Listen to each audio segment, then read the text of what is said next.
Baik, bismillahirrahmanirrahim. Assalamualaikum warahmatullahi wabarakatuh.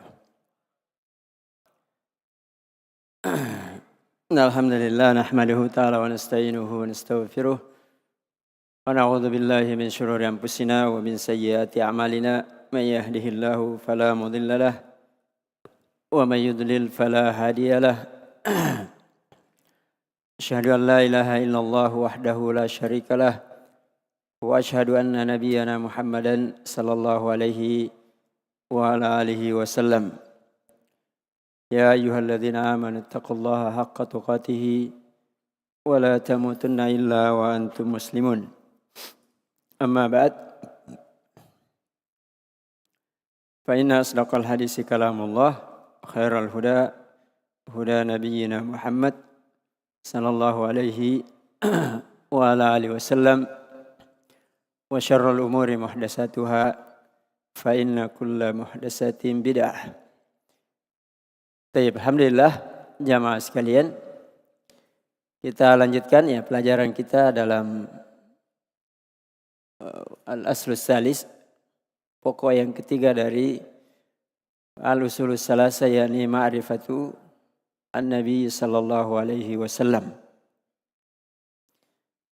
Yang pertama tentang nasabnya Nabi. Dimaklumi bahwa nasabnya Nabi itu adalah nasab yang terbaik. Nasab yang paling mulia dan nasab yang paling tinggi.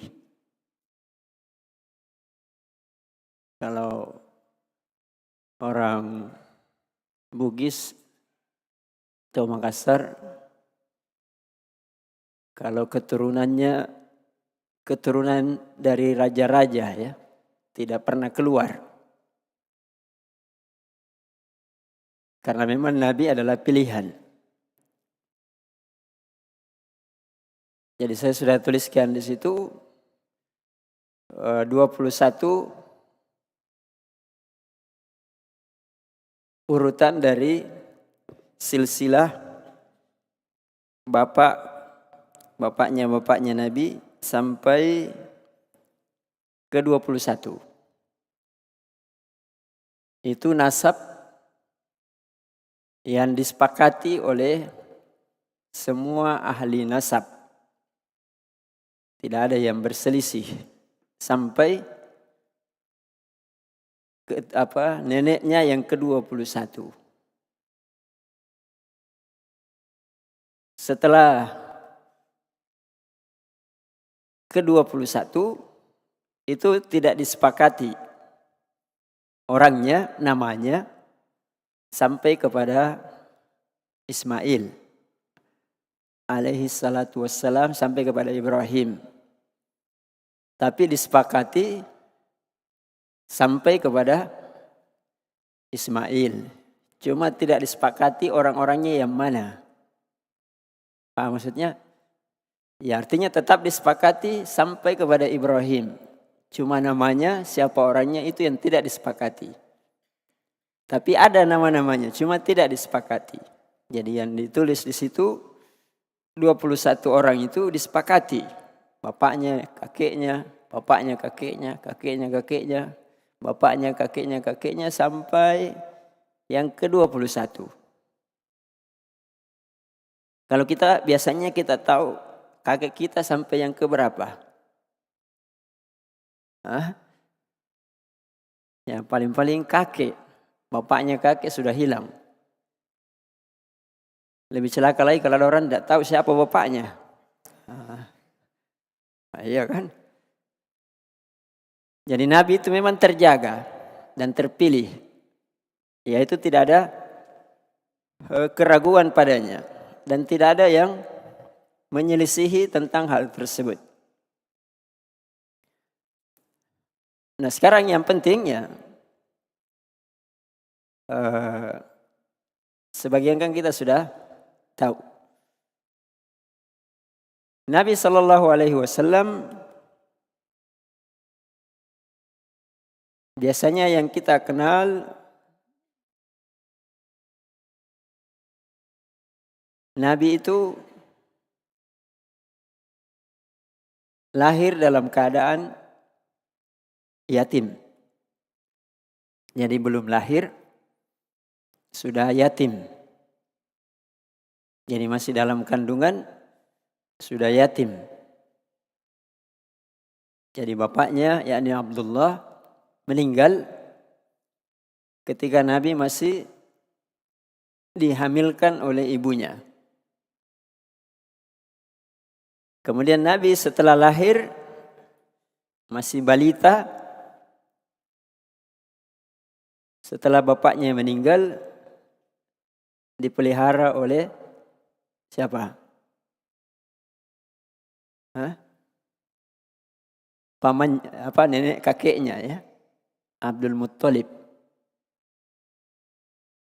Jadi bapaknya kan sudah terputus, meninggal maksudnya, meninggal sebelum dia lahir. Ketika Nabi berumur kurang dari 5 tahun, 4 tahun, dipelihara oleh kakeknya, yakni siapa? Abdul Muttalib. Ketika umur kurang lebih 4 tahun, meninggal pula kakeknya, ya kan? Kemudian dipelihara oleh pamannya Abu Thalib. Ya, berarti Nabi itu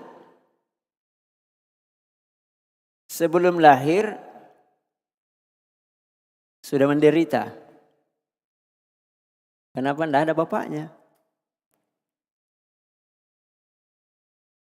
Kemudian setelah lahir 4 tahun meninggal pula, dipelihara oleh ibunya, meninggal pula ibunya ketika umur 4 tahun.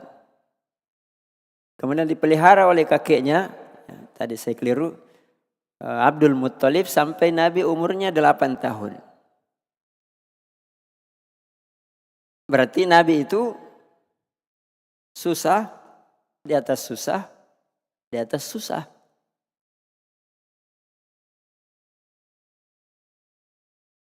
Jadi Allah memang didik Rasulullah SAW itu sedemikian rupa. Ya, dibuat susah sedemikian rupa. Karena nanti dia akan mengemban amanah yang luar biasa. Kalau tidak pernah susah, itu tidak bisa dipikul. Ya, tidak bisa dipikul.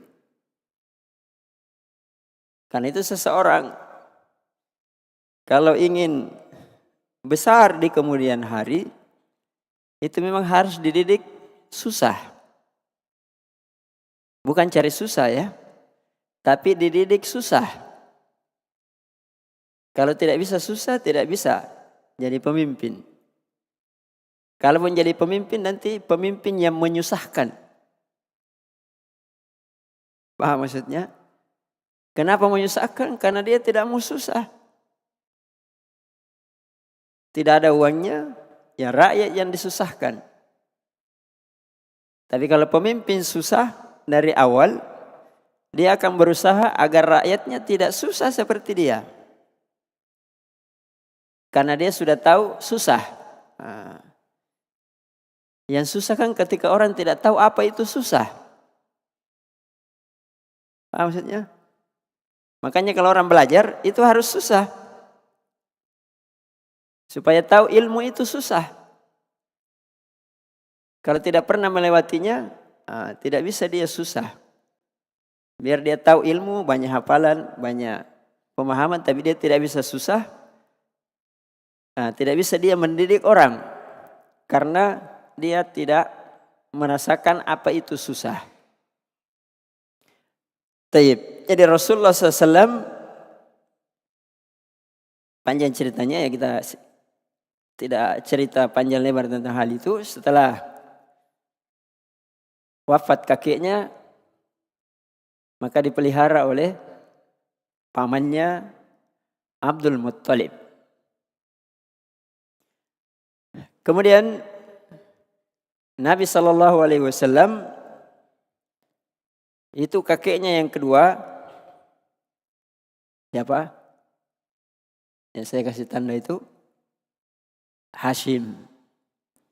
Maka Nabi itu lebih banyak dinisbatkan kepada kakeknya yang kedua, Hashim.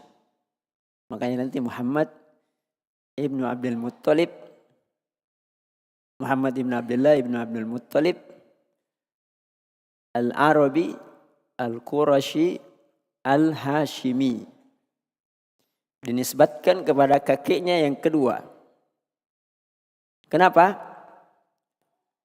Karena kakeknya yang kedua itulah yang paling terkenal. Orang kan semua mau menisbatkan diri kepada yang terkenal. Kalau semuanya terkenal, ya siapa yang lebih terkenal? Coba misalnya kalian belajar sama 50 guru. Kalau kalian bercerita di luar, siapa yang dicerita di antara 50 gurunya? Pasti yang paling terkenal ya. Kalaupun disebut guru-gurunya, pasti diberi catatan. Ini yang paling terkenal. Paham maksudnya ya? Nah, jadi Hashim. Hashim ini terkenal karena dia termasuk orang Arab yang paling pemurah. Paling dermawan. Makanya sesuai dengan namanya Hashim. Karena kerjanya selalu buat roti, buat makanan untuk dibagikan kepada manusia. Khususnya yang berkunjung ke Baitullah. Dan dia melakukannya bukan ketika lapang. Pokoknya dalam segala waktu. Senang atau susah, lagi banyak rezeki atau tidak, tetap dia lakukan. Nah, makanya dia terkenal. Terkenal dengan kebaikannya. Ya, jadi kebaikan itu akan menjadi kenangan ketika tetap dilakukan. Walaupun dalam keadaan susah. Ya, kalau dalam keadaan senang kan banyak orang yang bisa. Memberi makan banyak orang yang bisa kalau kaya. Tapi ketika susah, belum tentu. Nah, makanya nanti ketika Nabi SAW, misalnya kita mengatakan Allahumma salli ala Muhammad wa ala Ali Muhammad. Siapa yang masuk Ali Muhammad? Itu poinnya. Siapa yang masuk? Ali Muhammad. Siapa yang digolongkan keluarganya Muhammad dalam hal tersebut. Walaupun semuanya itu keturunannya ke atas Muhammad. Jadi kalau disebut Ali Muhammad atau Ali Baiti Muhammad, itu ada 3 golongan. Yang pertama otomatis anaknya. Anaknya Nabi. Kemudian anaknya Nabi. Paham maksudnya? Cucunya ke bawah. Itu pasti keluarganya Nabi. Nabi berapa anaknya? Pernah belajar? Ya mari betul Nabi. Mengenal Nabi. Minimal kita tahu berapa anaknya Nabi.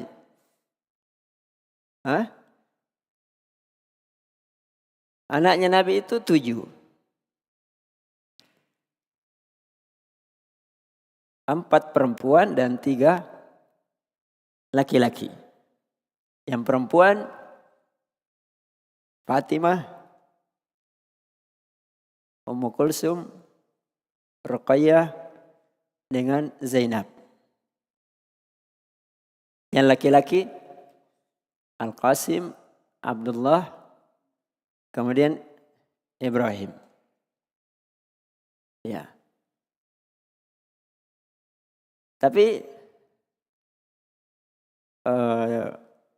takdir dan hikmah dari Allah, Nabi SAW tidak punya cucu keturunan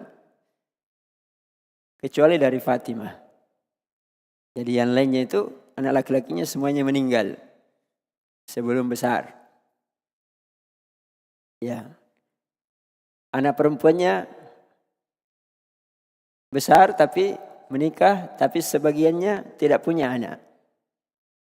Yang punya anak hanya Fatimah. Kemudian Fatimah juga cuma punya 2 anak. Al-Hasan dan Husain. Berarti cucunya Nabi sampai hari ini keturunannya itu hanya dari Hasan dan Husain. Itu dari, kalau dikatakan Ali Muhammad. Keturunannya Muhammad cuma lewat Fatimah, dan Fatimah lewat Al-Hasan dan Husain. Itulah yang berkembang dan tetap ada sampai hari ini. Paham sampai sini? Yang kedua yang masuk Ali Muhammad, Allahumma salli ala Muhammad wa ala Ali Muhammad, yaitu istri-istri Nabi. Berapa istrinya Nabi? Hah?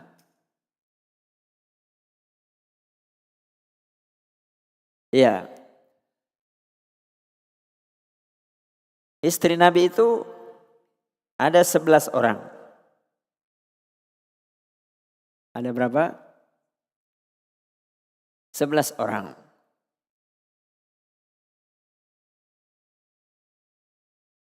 Tapi meninggal 2 ketika Nabi masih hidup. Yang pertama Khadijah. Karena Nabi belum punya istri ketika Khadijah masih hidup. Kemudian menikah banyak setelah Khadijah meninggal, dan meninggal 1 orang, yaitu Zainab. Yang lainnya semuanya menjadi janda karena Nabi meninggal duluan sebelum 9 istri tersebut. Makanya dikatakan ummahatul mukminin, ibu-ibunya kaum mukminin, tidak boleh dinikahi walaupun suaminya sudah meninggal, karena dia seperti ibu sendiri. Dan itulah yang lainnya. Yang berapa orang? 9 orang. Siapa itu? Aisyah, Maimunah, Sofia, Hafsah, Hindun, Al-Juwairiyah, Ramlah, dan Sauda. Ya. 9 orang. Jadi 9 itu yang masih hidup setelah Nabi meninggal. Itu masuk ketika dikatakan Ali Muhammad. Kemudian yang terakhir, yang ketiga, yang masuk pada Ali Muhammad, itu yang saya kasih tanda, Banu Hashim. Keturunannya, anak-anaknya Hashim. Karena dia yang paling dekat kepada Nabi SAW. Dan itu punya 4 keluarga. Ali Ja'far, Ali Uqail, Ali Al-Haris, dan Ali. Ya. Itu semuanya Bani Hashim.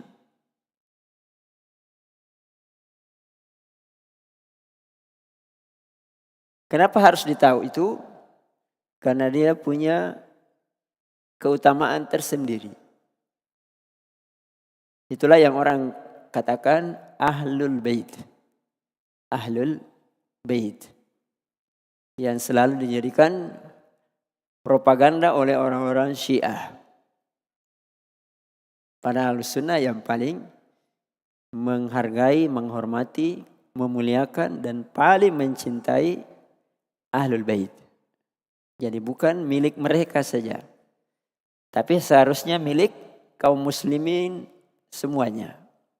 Karena mereka punya hukum yang tersendiri yang khusus untuk mereka. Misalnya tidak boleh menerima sedekah. Yaitu ahlul bait. Tidak boleh makan dari sedekah. Boleh menerima hadiah. Taib. Jadi Bani Hashim. Karena istri-istri Nabi kalau sudah wafat sudah selesai. Yang tersisa hanya yang keturunannya dari cucunya. Kemudian keturunan dari Bani Hashim.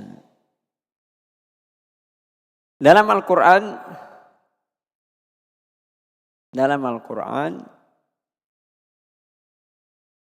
ada namanya surat apa?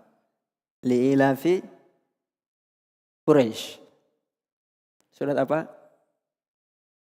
Quraisy. Quraisy itu kabilahnya Nabi. Ya, kabilahnya Nabi. Nah, sekarang keturunan Nabi yang mana yang merupakan orang-orang Quraisy?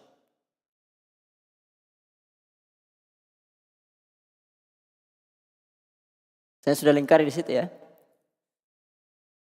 Yang ke-11 menurut pendapat kebanyakan ulama, yakni Fihr Ibnu Malik. Fihr Ibnu Malik. Walaupun ada yang mengatakan dari yang nomor 13. Bukan nomor 14. An-Nadhr Ibnu Kinana. Ya.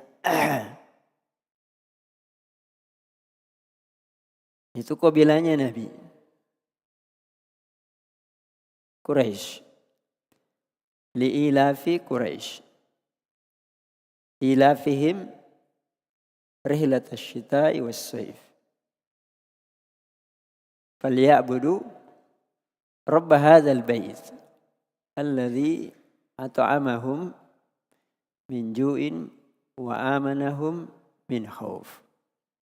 Jadi Quraisy itu adalah kabilah yang paling utama dari orang Arab.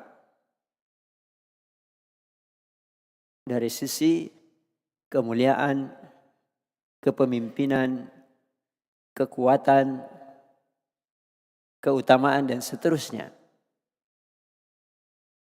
Dinamakan Quraisy karena mereka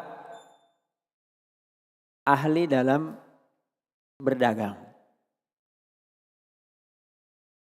Ya, ahli dalam berdagang. Dan sunnah berdagangnya orang Arab itu dimulai dari itu tadi, kakeknya Nabi yang kedua, Hashim. Jadi kalau baca ayat itu ya li'ilafi Quraisy, ingat Hashim. Karena memang juga keturunannya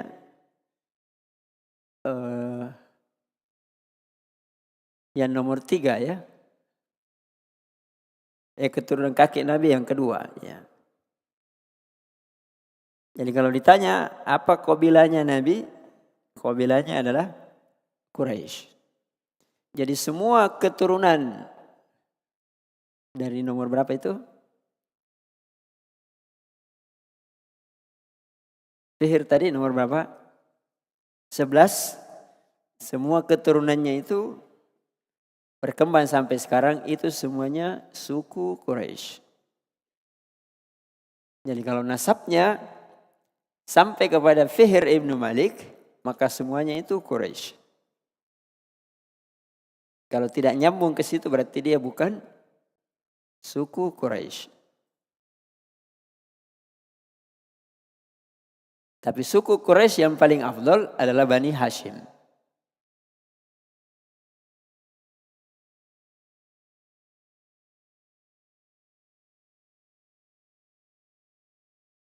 Tapi sampai sini bisa dipaham? Ya kan,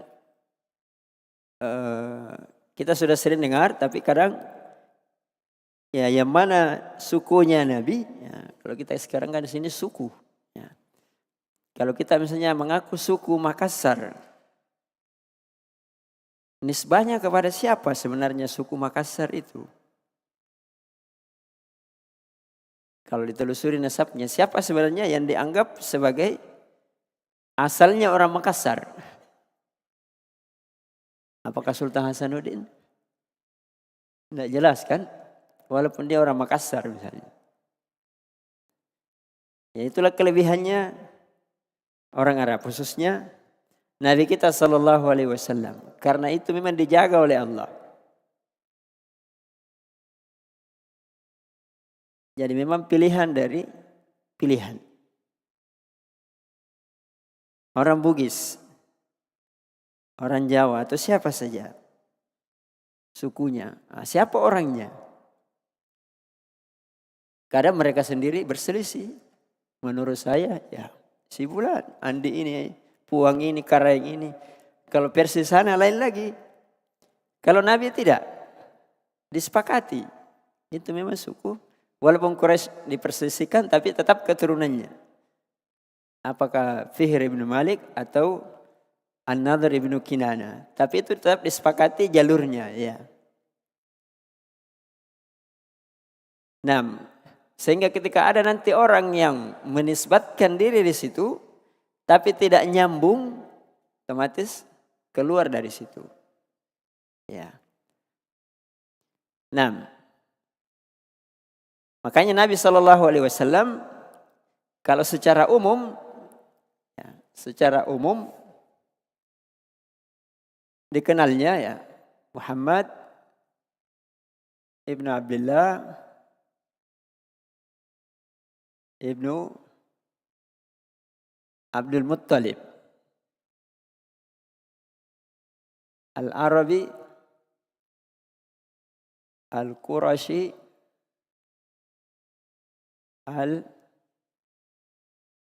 Al-Hashimi. Kemudian apa negerinya? Al-Makki. Summa Al-Madani. Ini kalau mau ringkasnya mengenal Nabi.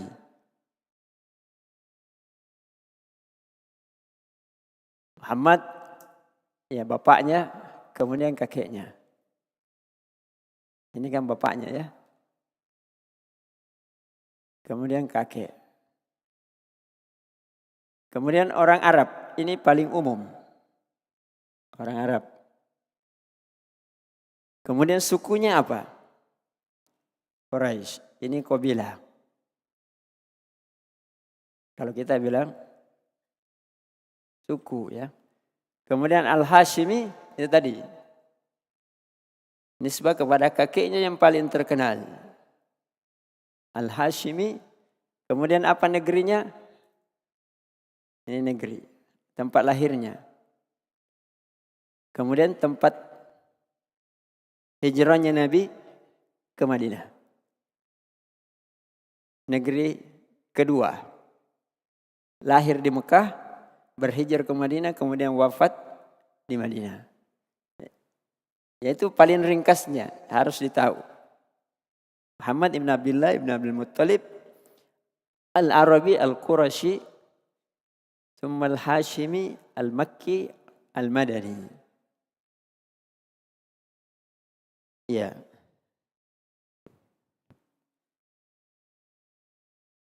Yang sampai ditanya siapa itu Muhammad? Ya Muhammad Nabi. Siapa bapaknya? Tidak tahu. Wah. Lebih baik kita tidak tahu nama bapak kita daripada tidak tahu bapaknya Muhammad. Hah? Kenapa? Karena Muhammad dijadikan Nabi. Bapak kita ya bukan Nabi. Misalnya kakek kita bukan siapa-siapa ya. Muhammad kan siapa-siapa. Bahkan paling siapanya siapa? Anak-anak kita lebih kenal Ronaldo, Messi daripada nabinya sendiri. Ya karena itu risalah ini dibuat untuk mengenal itu. Mengenal yang paling minimal yang harus dikenal. Ya. Tidak juga harus dikenal segala-galanya atau perinciannya yang banyak-banyak.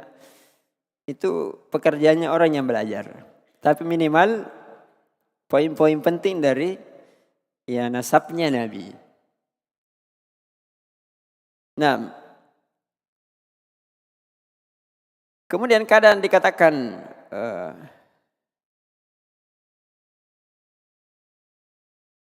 Quraisy tadi sudah dikatakan karena mereka pintar berdagang. Dikatakan juga Quraisy karena nanti kan akan muncul kembali pemimpin di akhir zaman dari suku Quraisy. Quraisy artinya tajammu. Jadi kata takarrush. Tajammu. Karena orang Quraisy itu bisa menyatukan setelah bercerai-berai. Ya, bisa menyatukan, mempersatukan maksudnya setelah orang Arab itu bercerai-berai. Ada juga yang mengatakan bahwa Quraisy itu maknanya kuat. Kuat dan tidak pernah kalah. Jadi selalu menang dan tidak pernah kalah. Ya, itulah hebatnya suku Quraisy. Dan nanti akan ya muncul kembali di akhir zaman. Yaitu hikmahnya dari Allah.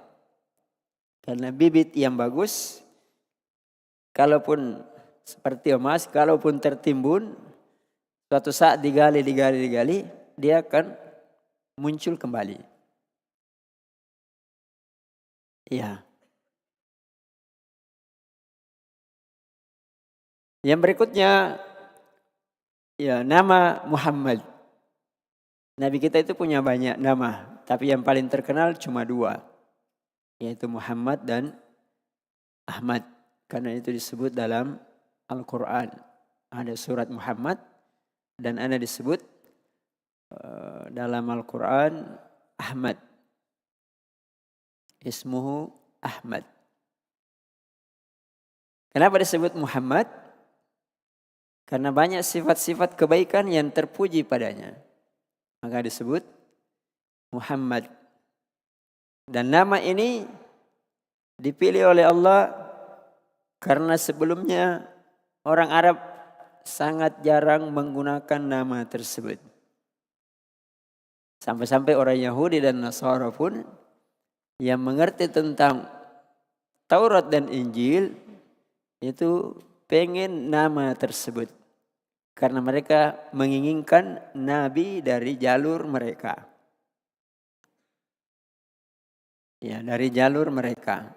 Tapi Allah berkehendak yang lain bahwa nabi itu yang terakhir justru kembali kepada jalur Ismail.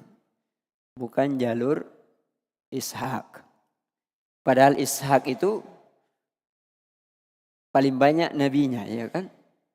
Ishak, Yakub, Yusuf, siapa lagi? Sampai kepada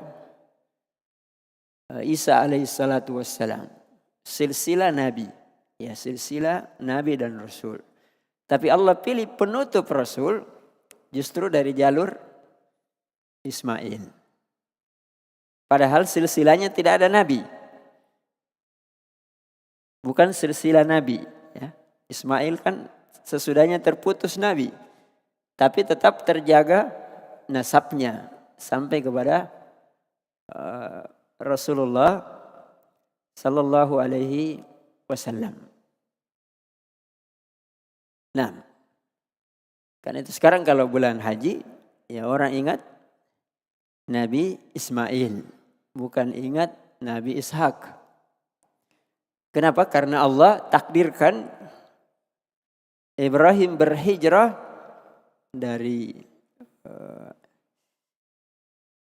apa nama tempat tinggalnya? Saya lupa namanya. Pindah ke Mekah, membawa Hajar dan Ismail.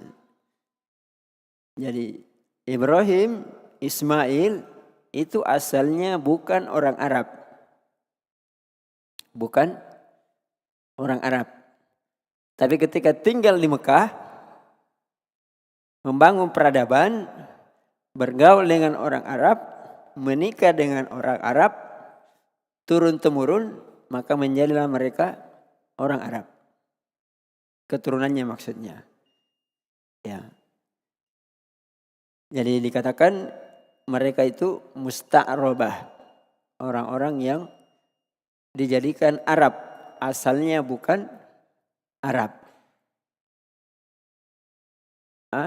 Jadi kalau kalian ingin keturunannya Arab, ya menikah dengan perempuan Arab. Tapi tidak otomatis menjadi Arab ya.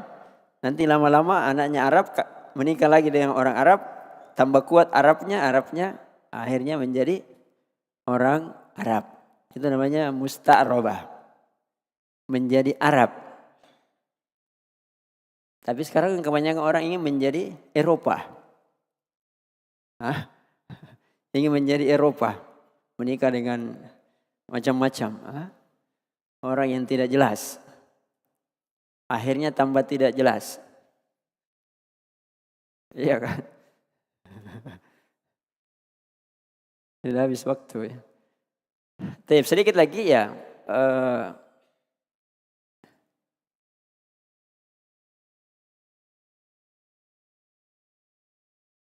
Mengenal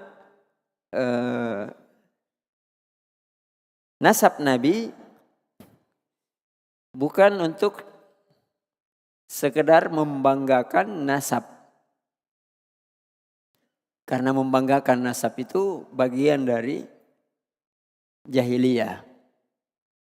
Tapi mengenal nasab Nabi supaya orang tambah yakin bahwa Muhammad itu memang pilihan dari pilihan.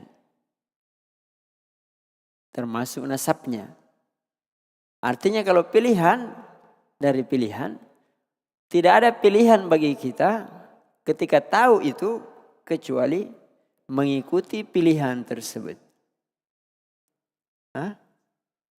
Masa mau pilih orang yang tidak jelas nasabnya? Sementara ada orang yang jelas nasabnya. Ya, itu sebelum melihat apa yang dia bawa. Melihat dulu dari mana dia muncul. Ya, dari mana dia muncul. Karena itu orang Arab tidak pernah mengingkari Muhammad dari sisi nasabnya. Tidak pernah. Tapi yang diingkari adalah apa yang dia bawa. Ya. Kalau kita kan biasa diingkari. Kamu itu dari mana? Tiba-tiba muncul berjenggot, pakai jubah. Tiba-tiba muncul kami tidak kenal. Ya makanya salah satu uslub dakwah yang bagus ketika ingin berdakwah di suatu tempat, ya dia harus memperkenalkan diri. Ya, memperkenalkan diri. Memperkenalkan diri itu maksudnya bisa dengan langsung memperkenalkan diri, bisa juga memperkenalkan diri dengan lisanul hal. Dia lama di situ, baik di situ, bergaul dengan baik, dikenal kebaikannya. Maka ketika dia berdakwah, orang tidak akan menolak dia kecuali karena apa yang dia bawa. Tapi kalau kita tidak pernah ada di situ, tiba-tiba naik mimbar, bicarakan orang begini, kebiasaanmu begini. Orang bilang, siapa kamu? Tidak pernah saya lihat kamu di sini. Kenapa tiba-tiba bicara seperti itu? Jadi ditolak karena dia tidak kenal kamu. Orang kan bilang tak kenal maka tak sayang maka tak cinta maka apa? Tidak membela, tidak menolong. Karena cinta itu pasti ditolong. Pertolongan itu membutuhkan pengorbanan. Ya. Jadi berkorban dahulu. Ini kan musim korban. Berkorban dahulu. Tinggal di situ bersabar, berdakwah. Tidak usah dulu terlalu besar-besaran, vulgar ketika belum dikenal. Ya sama ketika orang biar pandai. Saya kasih contoh ya. Biar pandai, biar pintar. Jangan langsung mau dikenal. Kan banyak tolib begitu. Ketika dia merasa pintar, lama belajar di luar negeri, di Yaman, di Saudi, di mana, pulang buat tabligh akbar. Subhanallah. Yang dibahas lagi, yang ribut-ribut. Oh, ya memang kalau mau viral begitu. Tapi kalau viral itu cepat jatuh. Orang kan sukanya viral. Kalau sudah tidak viral, ya selesai. Syekh Ibn Utsaimin rahimahullah, ketika dia baru mengajar, banyak ilmunya. Tidak mungkin mengajar kalau tidak banyak ilmunya. Yang duduk di hadapannya itu sedikit. Bahkan pernah dia mengajar, cuma satu orang yang hadir. Satu orang yang hadir. Tapi tidak bikin tabligh akbar. Tidak bikin majelis begini. Tapi sedikit. Ketika orang kenal datang. Ketika orang kenal dari mulut ke mulut datang. Akhirnya jadi terkenal dengan sendirinya. Terkenal dengan sendirinya. Bukan diperkenalkan. Ya, bukan diperkenalkan. Ya itu uslubnya yang harusnya diperhatikan. Walaupun tidak wajib seperti itu. Tapi kalau kita lihat sejarah banyak ulama, ya seperti itu. Yang diajar dulu sedikit, hanya tetangganya yang kenal. Kadang anak-anak kecil yang kenal, tapi lama-lama dikenal. Tapi kita sekarang kan korban media. Baru datang sudah buat media sendiri.